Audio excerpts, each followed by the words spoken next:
बहुत चीज़ें हैं कि जो सेल्फ स्टडी करते हैं बच्चे, दे डोंट नो कि कैसे करना चाहिए, हमें क्या करना चाहिए। वो इधर की वीडियोस देखते हैं, उधर वीडियोस देखते हैं, YouTube videos, many things are misguiding. ठीक है, तो ऑथेंटिक सोर्स आपका एक होना चाहिए।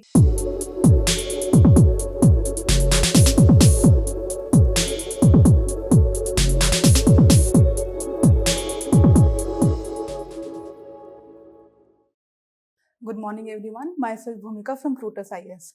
तो आज हम बात करने वाले हैं topic importance of NCERT for UPSC CSC examination, कि क्यों एनसीईआरटी हमें पढ़ना चाहिए यूपीएससी एग्जामिनेशन के लिए। क्योंकि बहुत लोग बोलते हैं कि एनसीईआरटी पढ़ो क्लास 6 से लेकर 12 तक की, कुछ तो रेलेवेंस होता होगा उसका, राइट। तो आज हम उसके बारे में डिस्कस करेंगे। NCERT provides a strong conceptual foundation. जो कंसेप्ट्स है आपके यूपीएससी में, that should be clear, crystal and clear. Facts नहीं आते यूपीएससी में, आते हैं but they are not that much relevant. तो concepts are very much important for that. अगर आप डायरेक्टली लक्ष्मीकांत पे जाओगे, स्पेक्ट्रम पे जाओगे, तो ये concepts are not strong enough आप समझ पाओ उन बुक्स को। ठीक है, तो कंसेप्ट स्ट्रॉन्ग करने के लिए वी गो टू एनसीईआरटीज, क्योंकि NCERTs are in a very lucid manner. वो काफी अच्छे से एक्सप्लेन कर रखा है, काफी सिंपल लैंग्वेज है उसकी। तो धीरे धीरे करके आप क्लास 6 में पढ़ोगे, पहले फिर 7th, फिर 8th, फिर 9th, 10th, 11th, 12th। From that on आपका कंसेप्ट जो है वो क्लियर होते हैं आपके। Okay, UPSC is not about short learning, it is about conceptual clarity. जो मैंने चीज बोली, conceptual clarity is important and the ability to apply knowledge. NCERT book from class 6 to 12 provide a clear explanation of the basic principles of various subject. Same चीज clear आपके basics clear करते हैं, they clear the concepts. For example, if you directly read the parliament chapter from Laxmikanth और class 11th और 12th के आप parliament chapter पढ़ोगे, तो थोड़ी बहुत चीजें जो है आपको समझ में नहीं आएंगी। ठीक है, कुछ चीजें बहुत टेक्निकल है उसमें। तो directly go from class 6, 7th, 8th, 9th, 10th, then 11th and 12th। तो क्या है, आपका जो टॉपिक है वो पार्लियामेंट स्पेसिफिकली वो क्लियर हो जाएगा धीरे धीरे करके। ठीक है, क्योंकि कंसेप्ट क्लियर करना इज मेन थिंग। ठीक है, कंसेप्ट क्लियर नहीं करोगे, ऐसे ही पढ़ते रहोगे, तो you are not going to get any of the results. Okay, ये है। For example, geography NCERTs explain concepts like water cycle, atmosphere, plate tectonics, which are fundamental in understanding more complex topic in later stages of preparation. ठीक है, जो geography की NCERTs है वो atmosphere के बारे में बताता है, हमें प्लेट टेक्टोनिक्स के बारे में बताता है। तो धीरे धीरे करके step by step you go further. Okay, और हिस्ट्री के जो एनसीईआरटीज है वो टाइमलाइन बताती है कि कौन सा इवेंट कब हुआ, कैसे हुआ, क्यों हुआ। ठीक है, तो we should go by step और कंसेप्ट हमें क्लियर करने चाहिए अपने। Okay, many questions in prelims and mains test a candidate's understanding of fundamental principles and having a clear grasp from the NCERTs make it easier to understand related advanced topics from other sources. अगर आप latest sources में जाओगे तो आपको कोई complication नहीं face करना पड़ेगा। ओके, अगर डायरेक्टली आप चले गए लक्ष्मीकांत में जीसी ले आओगे तो that will be very difficult for you to get to know the things. Okay,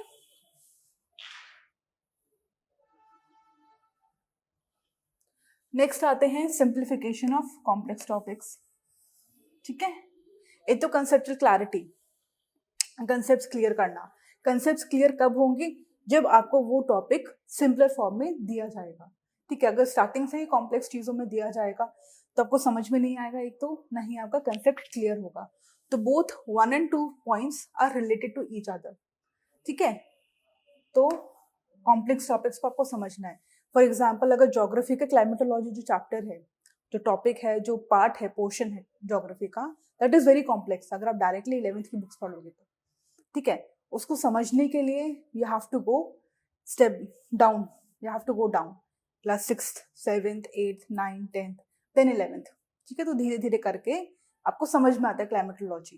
ठीक है, डायरेक्टली अगर 11th की बुक उठाओगे क्लाइमेटोलॉजी के लिए, या 12th की बुक्स उठा रहे हो आप, या जीसी लोग उठा रहे हो डायरेक्टली, तो will not get anything of. Okay, UPSC syllabus is vast and can be overwhelming, especially when it comes to subjects that require understanding of complex topics. NCERTs are written in simple language and break down even difficult subjects into digestible chunks. For example, economics की बात करें अगर हम, तो economics अगर आप directly class 11th की उठाओगे, 12th की उठाओगे, या फिर स्टैंडर्ड बुक्स उठाओगे, विवेक सिंह है, रमेश सिंह है, whatever books are there, तो it will be difficult for you to get what all things are written over there. तो स्टार्टिंग से शुरुआत करते हैं, धीरे धीरे करके हमें समझना है। मेन चीज़ है शॉर्टकट नहीं अप्लाई करना है यूपीएससी में, टाइम लगेगा but do your hard work. ठीक है, धीरे धीरे करके चीज़ों को समझो, क्योंकि अगर आपका एनसीईआरटी क्लियर है तो अगर आप एडवांस बुक्स पढ़ोगे बाद में तो that will be very easy for you to get the things. Okay, polity की एनसीईआरटी है, कॉन्स्टिट्यूशन के बारे में है, पार्लियामेंट के बारे में है, एंड प्रेसिडेंट के बारे में, जुडिशरी के बारे में। तो ये काफ़ी आपको सिंपलर फॉर्म में आपको बताता है। For example class, I don't remember the class, but एक चैप्टर है उसमें जिसमें आपको डीपीएसपी, फंडामेंटल राइट और कौन सा पार्ट जो है कॉन्स्टिट्यूशन का कहाँ से बोरो किया गया है वो आपको काफ़ी क्लियरली मैंशनड है, राइट। तो अगर आप उसको पढ़ते हो तो यूल गेट टू नो कि हाँ ये चीज़ें हैं। फिर आप लक्ष्मीकांत में जाओगे तो आपको अलग से इंफॉर्मेशन मिलेगी, और तो you can add on to that. Okay, तो ऐसे करके आपको करना है। Okay, this simplified explanation ensures that candidates are not lost in advanced theory, making it easier to comprehend subsequent reading from other sources which are often more complex। ठीक है,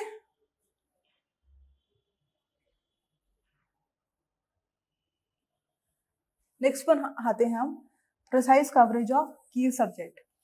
अब UPSC में key subjects, what are the key subjects? Those are polity, geography, economics, history, science and technology and environment. ठीक है, अगर आप देखोगे तो एनसीईआरटी जो है हमारी क्लास 6 से लेकर 12 तक की यही कवर करती है मेन, राइट। जो क्लास 6 की पॉलिटी है, ज्योग्राफी है, अलग अलग बुक्स है, सिविक्स जिसको हम बोलते थे पहले बचपन में, सिविक्स का चैप्टर है, तो ये सब चीज़ आपका कवर करती है। क्योंकि इंपॉर्टेंट यूपीएससी में देखा जाए जो प्रीलिम्स और मेंस दोनों में कॉमन है, ये सब्जेक्ट्स है वो, राइट। तो इनको अच्छे से प्रिपेयर करना है हमें एनसीईआरटी से क्लास 6 से लेकर 12 तक की, और these are the reliable sources. Okay, तो ये बातें हैं।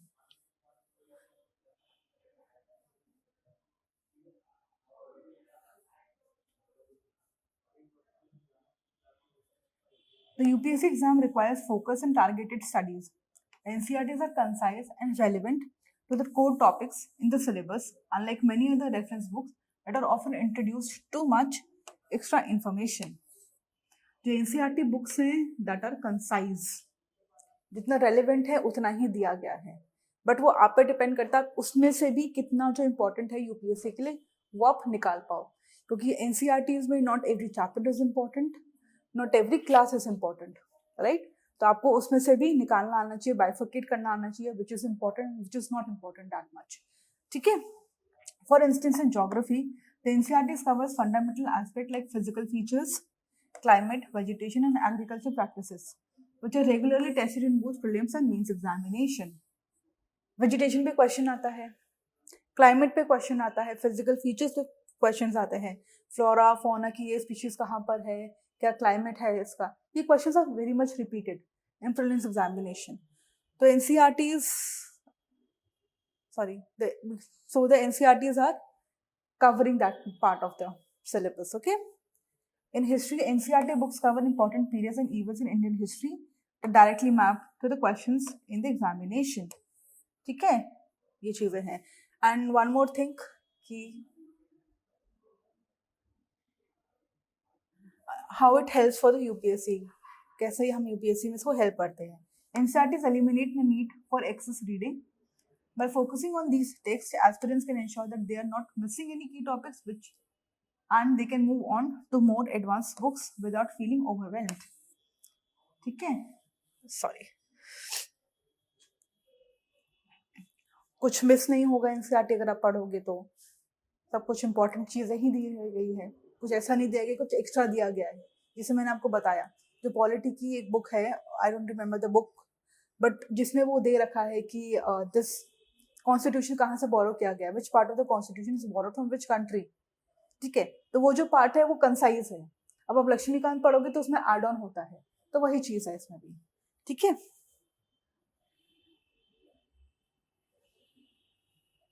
Relevance to current affairs.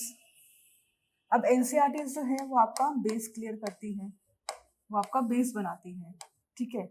अगर आप डायरेक्टली करंट अफेयर्स पढ़ोगे, फॉर एग्जांपल आईआर, तो आपको समझ में नहीं आएगा कुछ चीज़, क्योंकि आईआर के पीछे इतनी ज़्यादा थ्योरीज है, इतनी ज़्यादा चीज़ें हैं।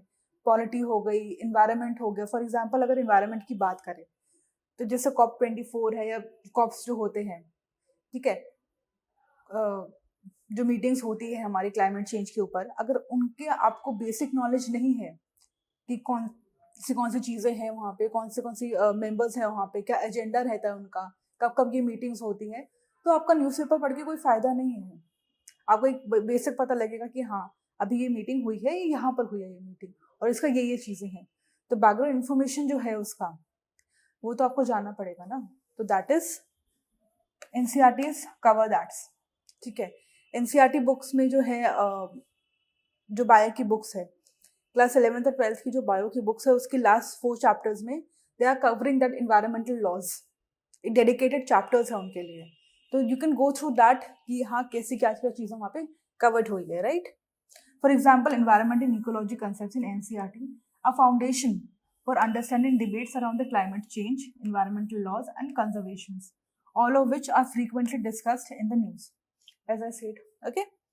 Polity NCERTs gives us understanding of constitutional provinces, which helps in analyzing the issues related to governance, law, politics that are often appeared in current affairs. Okay. कैसे कैसे चीज़ें आ रही हैं, क्या क्या कॉन्स्टिट्यूशनल प्रोविंसेस हैं, जुडिशरी कुछ अगर अपना जजमेंट दे रही है तो क्या क्या जुडिशरी का क्या है, कितने कोर्ट्स हैं हमारे पास, सुप्रीम कोर्ट है, हाई कोर्ट है, कैसे कैसे ऑर्डर्स ट्रांसफर होते हैं, राइट। तो that should be known to you कि क्या क्या चीज़ें हो रही हैं, कैसे हो रही हैं। तो एनसीईआरटी कवर्स दैट ऑल। बाकी की रेस्ट जो इन्फॉर्मेशन है, आगे की जो इन्फॉर्मेशन है, वो एडवांस बुक्स आपकी कवर कर रही है, बट रिलायबल सोर्सेज आते हैं। Okay. By strengthening your core knowledge you can make sense of news events, policy change, and government actions in a more analytical manner. This helps in answering questions that require an application of concepts to the real world scenarios.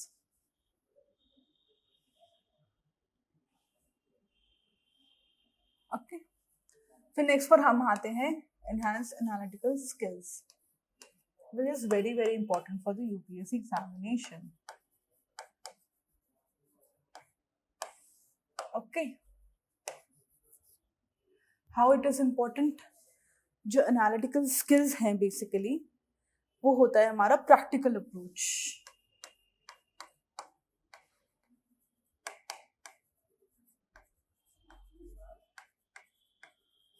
ठीक है, जो UPSC का examination है वो basically analytical skills के ऊपर पूरा dependent है। ठीक है, आप कोई डिसीजन लेते हो, कुछ समझते हो चीज़ों को, तो प्रैक्टिकली आप कैसे उसको लगाओगे वो चीज़ें हैं। ठीक है, आप कुछ भी अगर सपोज एनालिटिकल स्किल्स में एक चीज़ आती है हाउ एंड वाई। ठीक है, क्वेश्चन, क्यों, कैसे। ठीक है, अगर आप कोई पैराग्राफ पढ़ रहे हो, कुछ न्यूज़ में आया है, कुछ एडिटोरियल में आया है, क्वेश्चन क्या है ये, वाई, क्यों। ठीक है, क्यों ये न्यूज़पेपर में आया है, क्या है, क्यों है ये। अगर कोई इवेंट हुआ है तो क्यों ये इवेंट हुआ है, उसके पीछे कुछ तो होगा बैकग्राउंड इन्फॉर्मेशन, तो गो थ्रू दैट। ठीक है, क्वेश्चन करो एवरी टॉपिक को, क्योंकि क्वेश्चंस जो है यूपीएससी में that are not straightforward questions. ठीक है, आपको क्वेश्चंस आते हैं एनालाइज करके क्वेश्चंस आते हैं आपको, एनालाइज दिस। कोई अगर लॉ निकला है तो उसके बारे में क्वेश्चंस आते हैं कि क्या ये, एनालाइज करो कि क्या ये लॉ सही है, गलत है। ठीक है, तो ऐसे क्वेश्चंस भी आते हैं, रेयर होते हैं बट दे डू कम। ठीक है, तो एनालाइजिंग पावर आपका स्ट्रांग होना चाहिए यूपीएससी में। ठीक है, आप कोई पैराग्राफ पढ़ो, फॉर एग्जाम्पल मैंने ये पैराग्राफ पढ़ा, ठीक है, पैराग्राफ पढ़कर ही मुझे क्वेश्चन आना चाहिए व्हाई, क्यों, क्या बताया गया है इसमें, ऑथर जो है, जो राइटर है, वो क्या बताना चाहता है हमें। ठीक है, ट्राई टू ग्रास्प दैट। ठीक है, ये चीज है। UPSC not only test your factual knowledge but also analytical abilities. After completing the NCERTs you are equipped with foundational knowledge required to build strong analytical skills essential for both prelims and mains examination. ठीक है, analytical skills जो है वो prelims में very important, specially in mains examination. ठीक है, आपको पूरा डिटेल देना पड़ता है कि क्या है, कैसे है, आपका पॉइंट ऑफ व्यू क्या है इसमें, ठीक है, क्या फॉर है, क्या अगेंस्ट है, बाद में कंक्लूजन कि अगर ये चीजें हैं तो what will be the conclusion of that, suggestions क्या हैं आपके, ठीक है। And when ever you give suggestions तो स्टे न्यूट्रल, किसी के अगेंस्ट में नहीं देना है, किसी के पक्ष में नहीं देना, आपको हमेशा न्यूट्रल रह के अपना स्टैंड लेना है यूपीएससी में, ठीक है। ट्राई टू बी न्यूट्रल, किसी पॉलिटिकल पार्टी के अगेंस्ट नहीं होना है, ठीक है। After reading the NCERT geography book, you will be able to better understand world geography, natural resources, economic geography, skills necessary for answering questions that require a deeper understanding of the world. History NCERTs provide chronological framework which will help you analyze and connect historical events such as understanding cause-effect relationship in India and world history. अगर आप history पढ़ते हो, ठीक है,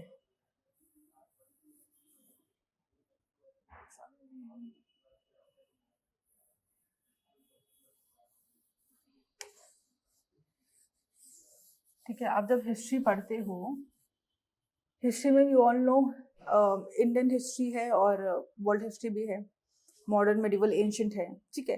तो Indian history में जो चीज़ें हो रही हैं वो कहीं ना कहीं वर्ल्ड हिस्ट्री से रिलेटेड है, ठीक है। वर्ल्ड हिस्ट्री में कुछ इवेंट हुआ है, उससे के ही बाद हमारे इंडियन हिस्ट्री में कुछ इम्पैक्ट हुआ है। फॉर एग्जाम्पल इंडस्ट्रियल रेवोल्यूशन, उसका इम्पैक्ट है, तो क्यों इम्पैक्ट है उसका, कैसे इम्पैक्ट है, गो थ्रू दैट, ठीक है। अगर हमारा नेशनल मूवमेंट हुआ, क्यों हुआ, कैसे हुआ, कौन कौन थे उसमें, ठीक है, गो थ्रू दैट कि क्या है, कैसे हैं, क्यों है। अगर कहीं पे अगर कुछ वेजिटेशन है, कोई एनिमल स्पीशीज आपको मिल रही है, तो उसका डीप नॉलेज पे जाओ, क्यों वहाँ पे, क्यों है, ऐसा क्या है वहाँ पे कि वहाँ पे वही स्पीशीज है, कहीं और नहीं है वो स्पीशीज, राइट। तो ये है analytical abilities, analytical skills, question करना चीजों को, क्यों। आप कुछ भी पढ़ रहे हो, न्यूज़पेपर पर, कहीं भी आप कुछ पढ़ रहे हो, ट्राई टू क्वेश्चन दैट, क्यों, ठीक है। how it is help how it helps for UPSC, analytical skills are required in many areas, especially in answering the general studies means question, ठीक है। ये मेंस क्वेश्चन में आपको काफी ज्यादा हेल्प करता है, where you are expected to explain or analyze the consequence of certain events or policies. Strong fundamental foundational knowledge gained from NCERTs helps develop this ability.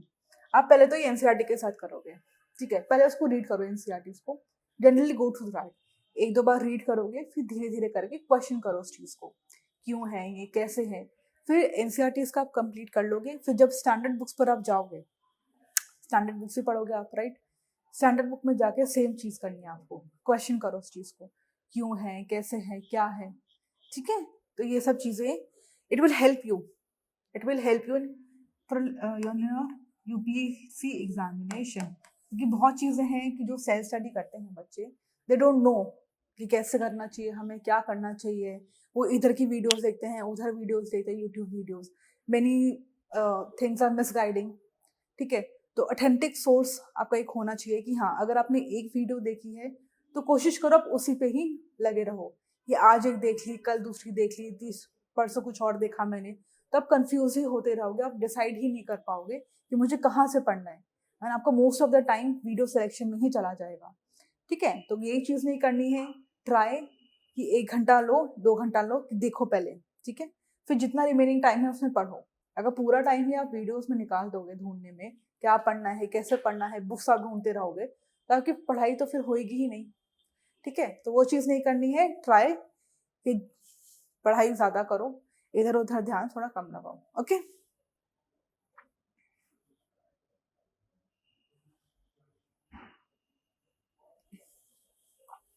NCERT is a reliable and authentic source.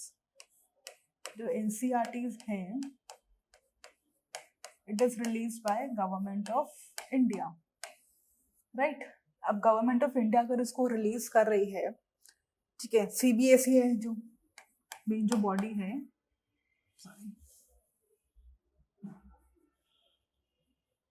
The main body is CBSE, ठीक है। CBSE है main body, central board of secondary education, किसके अंदर आता है वो, government of India के अंदर आता है वो, राइट। गवर्नमेंट की बॉडी है CBSE एक, तो वो जो बुक्स निकालेगी, अपना जो मटेरियल वो देगी, that will be authentic in nature.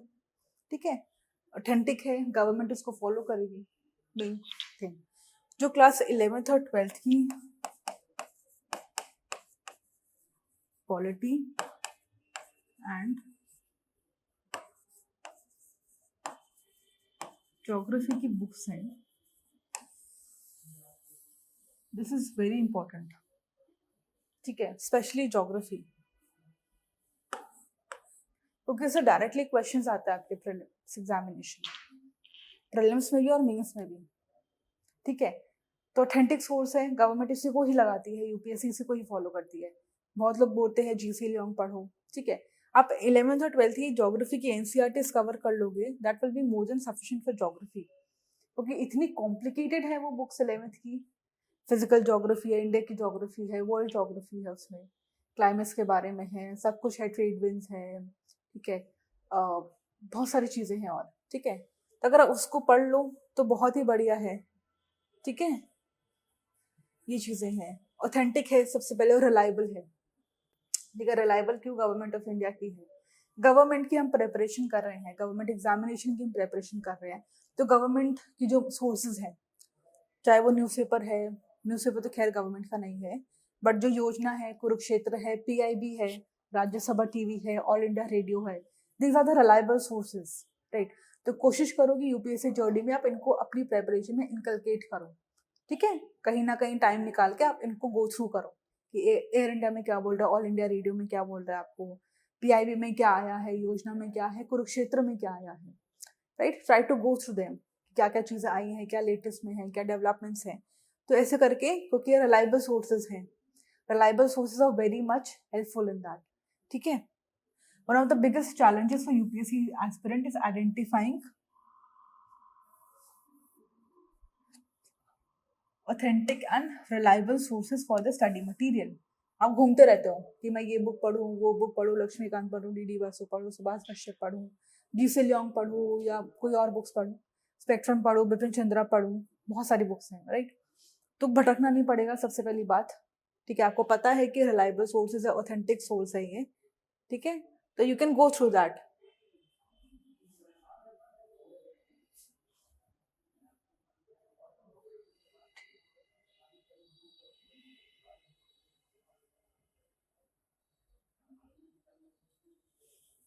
ठीक है, तो you can go through that कि हाँ क्या क्या चीज़ें हैं, क्या नहीं है।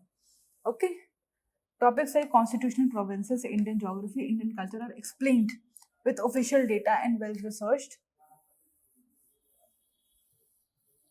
fact, making them trustworthy resources. जो गवर्नमेंट की बुक्स है एनसीईआरटीज, वो अपडेटेड रहती है। ठीक है, उसमें डेटाज है, जो डेटाज है वो गवर्नमेंट ने ही दिया है, तो दे आर एक्चुअल डेटाज। ठीक है, तो ये चीज़ें हैं। जो इंडियन कल्चर की बुक है हमारी 11th की स्पेसिफिकली, राइट, फाइन आर्ट्स की बुक है,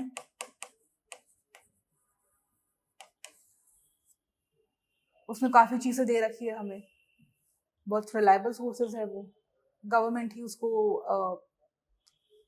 करती है, सब कुछ करती है, प्रिजर्व करती है हमारे कल्चर्स को, सब कुछ करती है, तो that is a reliable source. Right,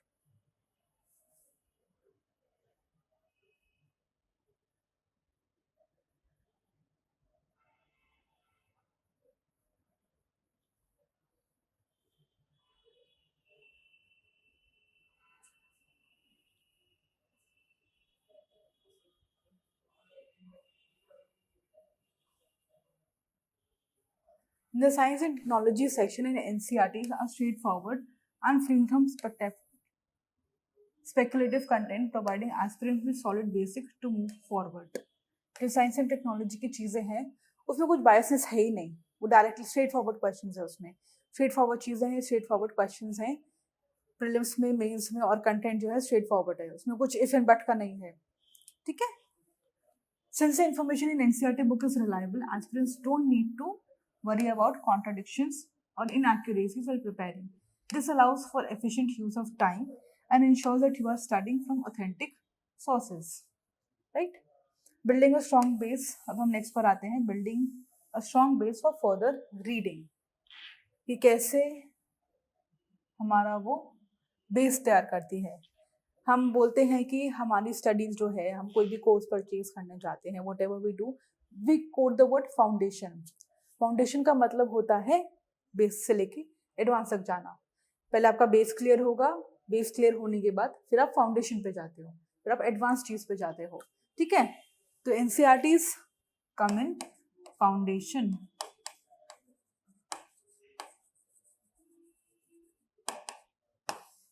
ठीक है, वो आपका फाउंडेशन शेप करती है, आपका बेस तैयार करती है। एक आप कोई भी बिल्डिंग अगर बनाओगे, ठीक है, इफ यू वॉच कि कोई बिल्डिंग अगर बन रही है तो उसका पहले हम नीचे का साफ करते हैं, राइट। नीचे पहले हम क्यों गड्ढा खोदते हैं? बेस है वो, आपको बेस स्ट्रॉन्ग करना होता है बिल्डिंग का, तभी जाकर आप कितनी भी ऊंची बिल्डिंग बनाओ वो टिकी रहती है। वो बिल्डिंग, अर्थक्वेक आए कुछ भी आए, वो बिल्डिंग स्टैंड स्टिल। तो यूपीएससी जो है वो आपका बेस है। ठीक है, वो बेस है आपका। आपका बेस जितना स्ट्रांग होगा, आप जितनी ऊंची बिल्डिंग करना चाहोगे यूपीएससी में, जितनी तैयारी करना चाहोगे, दैट विल हेल्प यू। ठीक है, ऐसा नहीं होगा कि कोई टॉपिक आपका ऐसा होगा कि मुझे समझ में ही नहीं आ रहा है, फिर आप कंफ्यूज हो जाओगे, वो चीज़ नहीं होगी आपका। ठीक है, NCERT lays the groundwork for moving on to more advanced books and reference material. Once you've mastered the basics, you can confidently move on to standard UPSC books like Lakshmikant for polity, Shankars for economic, Ramesh Singh for ecology. I'm extremely sorry. Like Lakshmikant from polity, Shankar skill economics, Ramesh Singh for economics, while with a clearer understanding of the subject matter. For example, after completing the NCERT on history, you can move on to detailed books like Bipin Chandra's Modern History of Spectrum by Rajiv Iyer, without being overwhelmed by the subject. Okay. Similarly, after reading the NCERT geography book, you can tackle books like G.C. Leong with a greater understanding. मन है G.C. Leong पढ़ो, वरना there is no need to read G.C. Leong. NCERTs are more than sufficient for that. Okay. How it helps for the UPSC by understanding. By starting with NCERTs, you are not diving straight into complex books.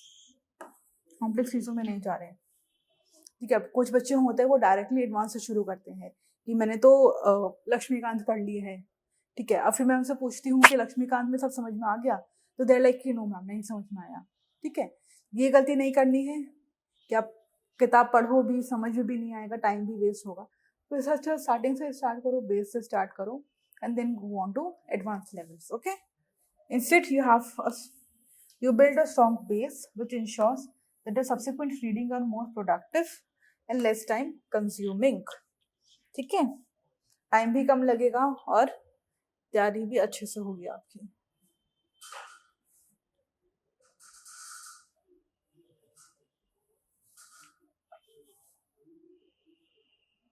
Useful for revision.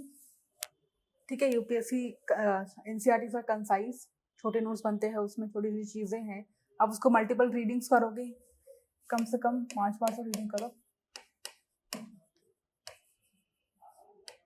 ठीक है, if you feel like you can make notes out of that.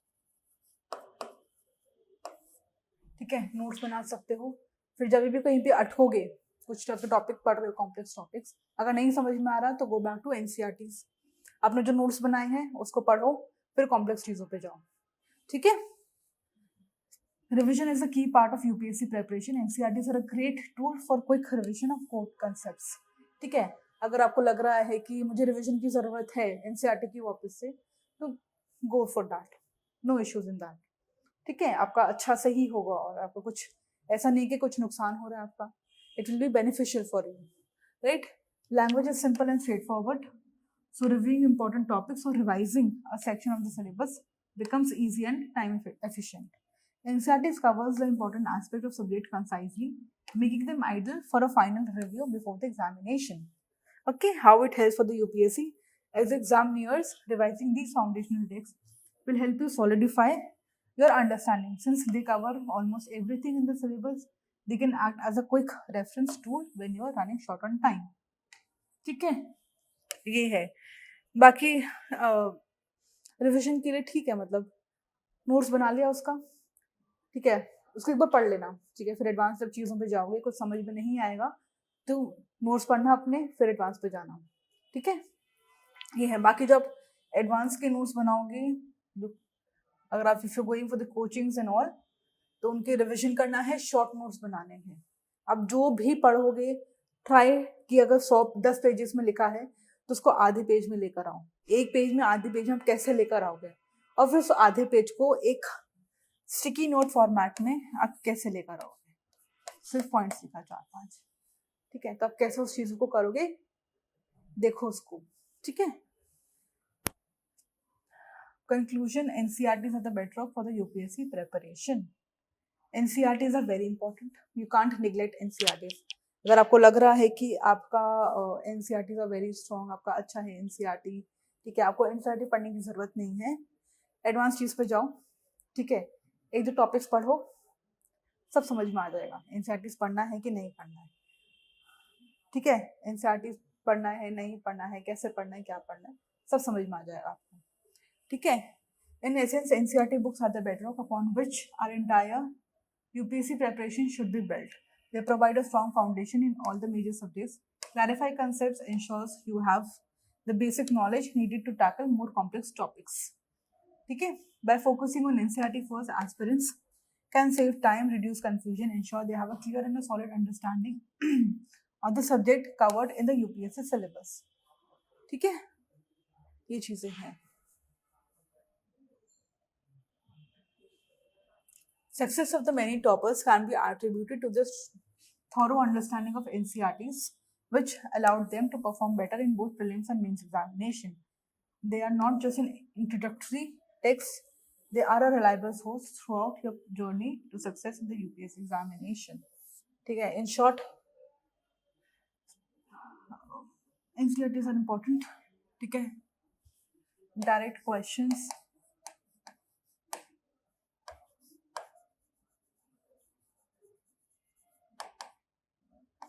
Direct questions आते हैं UPSC से, ठीक है। Base आपका ये तैयार करता है, रेडी फॉर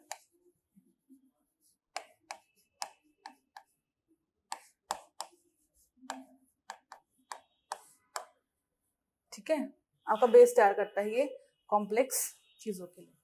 डायरेक्ट क्वेश्चंस आते हैं, इसका एक एग्जांपल है दिस क्वेश्चन, ठीक है। 2019 में क्वेश्चन आया था प्रीलिम्स में।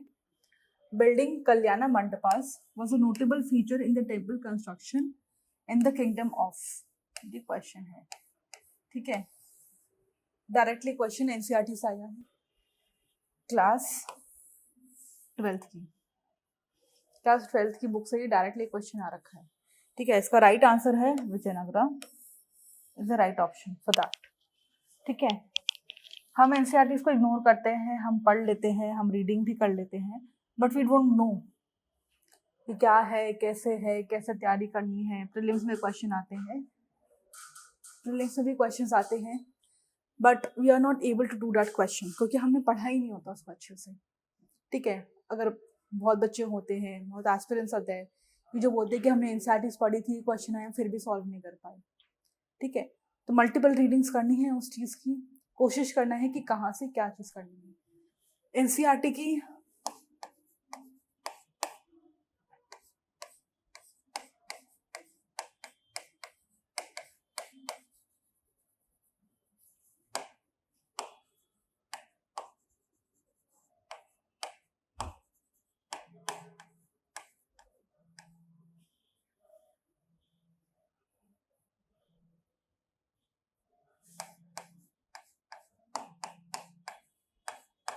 Not everything is important in NCERTs, ये भी चीज़ें याद रखनी है हमें, ठीक है, कि हर चीज़ हमारी इम्पोर्टेंट नहीं है एनसीईआरटीज में। आपको क्या करना है उसके लिए, प्रीवियस क्वेश्चन पे जाओ,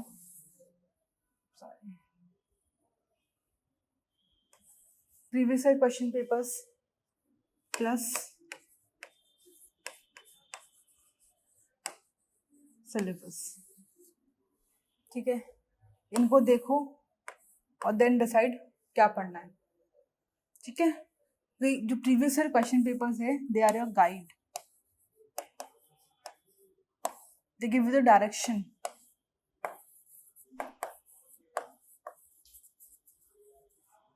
कि किस डायरेक्शन में आपको जाना है, क्या पढ़ना है, क्या नहीं पढ़ना है। ठीक है, तो प्रीवियस ईयर क्वेश्चन पेपर्स पे जाना है और सिलेबस देखना है। ठीक है, कहाँ से क्या पढ़ना है, क्या नहीं पढ़ना है। Okay, that's all for today. Thank you so much patiently सुनने के लिए मुझे। Okay, bye, thank you.